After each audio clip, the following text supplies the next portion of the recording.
মালিককে টাইম দেওয়ার সময় আমার হাতে নাই।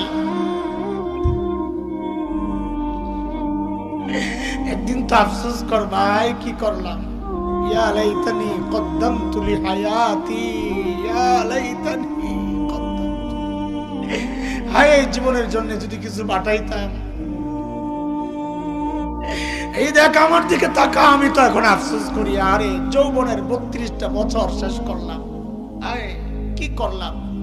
প্রতিদিন যদি একবার করে সুবহানাল্লাহ পড়তাম তো আমল নামায় কতগুলো সুবহানাল্লাহ জমা হইতো।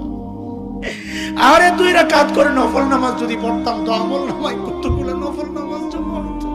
কি করলাম, কই কই ঘুরে ঘুরে টাইম শেষ করলাম।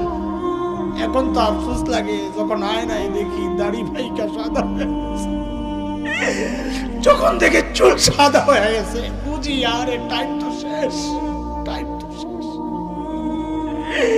ডাক তো এসে পড়বে যে কোনো মুহূর্তে। আই কি করলাম। আরে ভাই আমার, মালিককে টাইম দাও, মালিককে টাইম দাও, ফালতু সময় খাইও না, নষ্ট করো না। আফসোস করতে হবে হাসরের মাঠে যে হায় এই টাইম কেন নষ্ট করলাম, কেন নষ্ট করলাম। আখিরাতের পুঁজি বানাও, আখিরাতের পুঁজি বানাও। পুঁজি তো বানাইছি, কিন্তু ওই ঘাটতির মধ্যে ওই আমল নামায় শুধু গুনার গুনাহ, গুনাহ। পুঁজি এমন পুঁজি বানাইছি যে পুঁজি আমার জাহান্নামে নিয়ে যাবে।